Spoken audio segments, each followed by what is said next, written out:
नमस्कार बच्चों। देखिए हम हिंदी लिटरेचर में पाठ एक ध्वनि ध्वनि कविता के हम प्रश्नोत्तर देखेंगे। चलिए देखिए पाठ एक ध्वनि कविता से आगे प्रश्नोत्तर देखिए।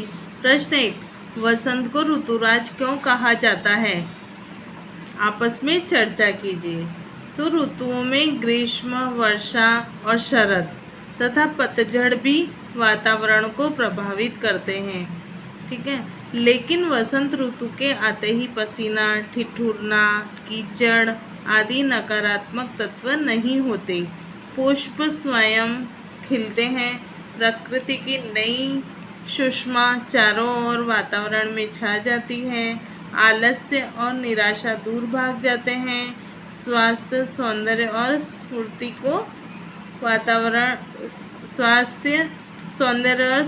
का वातावरण होता है। पक्षियों का कलरव चारों ओर सुनाई देता है। बच्चे, बूढ़े सभी के चेहरों पर नया नूर झलकता है। प्रकृति के इसी परिवर्तन के कारण वसंत को ऋतुराज या ऋतुओं की रानी कहा जाता है। हाँ जी बच्चों, देखिए हमारे यहाँ पर 3 ऋतु होती है, गर्मी, सर्दी और बारिश, है ना, ठीक है। तो उससे पहले है ना शरद ऋतु यानी थोड़ी सी सर्दी होती है, और जब गर्मी का आगमन होता है तब पतझड़ की ऋतु आती है, वो होती है बसंत की ऋतु। तो इससे क्या होता है, इसके आते ही पसीना आना बंद हो जाता है, क्योंकि थोड़ी ठंडी होती है और थोड़ी गर्मी होती है। तो और ठिठुरना यानी बहुत सर्दी भी ख़त्म हो जाती है, और कीचड़ वगैरह क्योंकि बारिश नहीं होती तो कीचड़ भी नहीं होती है, और पुष्प अपने आप खिलते हैं, चारों ओर प्रकृति बहुत सुंदर दिखाई देती है ना। आलस्य और निराशा भी हमारे शरीर से दूर हो जाते हैं। स्वास्थ्य, सौंदर्य, स्फूर्ति का वातावरण होता है, और पक्षी भी चारों ओर कलरव करते हुए सुनाई देते हैं। बच्चे, बूढ़े सभी के चेहरों पर नया नूर झलकता है। इसी कारण से वसंत को ऋतुराज या ऋतु की रानी कहा जाता है। फिर देखिए प्रश्न 2, वसंत ऋतु में आने वाले त्योहारों के विषय में जानकारी एकत्र कीजिए और किसी भी एक त्योहार पर निबंध लिखिए। तो वसंत पंचमी आती है, वसंत ऋतु में सरस्वती पूजा होती है, फिर महाशिवरात्रि और होली जैसे प्रमुख त्योहार का आगमन इसी ऋतु में होता है। तो हम होली पर निबंध देखेंगे। देखिए हमारे देश में होली का उत्सव बड़ी धूमधाम से मनाया जाता है। इस त्योहार को मनाने में प्रत्येक भारतीय अपना गौरव समझता है।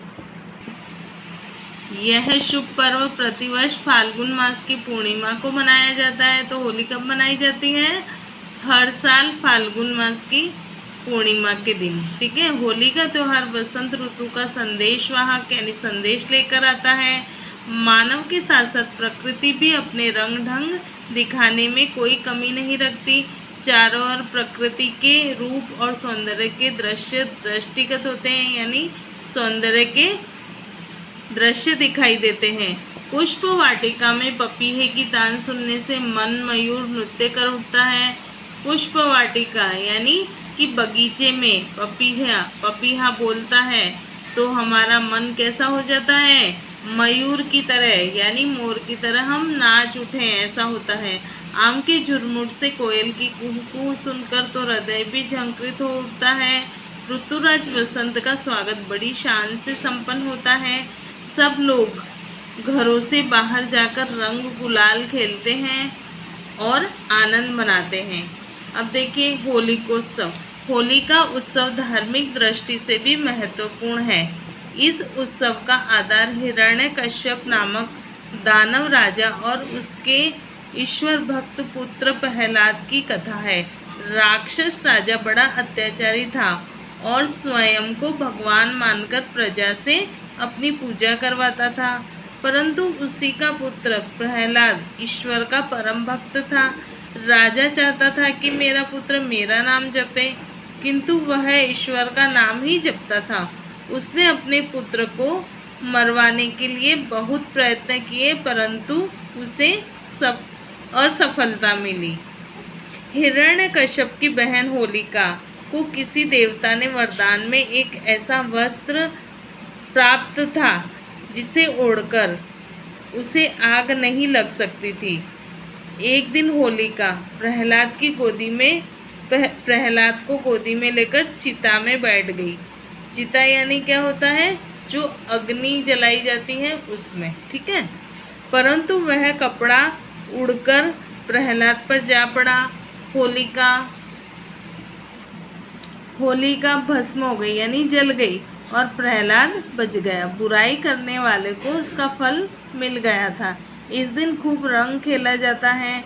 आपस में सभी एक दूसरे को गुलाल व रंग लगाते हैं। लोग नाच गाकर इस उल्लास भरे त्योहार को मनाते हैं। इस दिन शत्रु भी अपनी शत्रुता भूलकर मित्र बन जाते हैं। इस कारण सब उत्सवों में यदि इसे उत्सवों की रानी कहा जाए तो अत्युक्ति न होगी, ठीक है। अब देखिए प्रश्न 3, ऋतु परिवर्तन का जीवन पर गहरा प्रभाव पड़ता है। इस कथन की पुष्टि आप किस बातों से कर सकते हैं, लिखिए। तो देखिए ऋतु बदलने से हमारे जीवन पर बहुत गहरा प्रभाव पड़ता है। कई प्रकार की ऋतु हैं, ग्रीष्म यानी गर्मी, सर्दी, वर्षा ऋतु, ठीक है।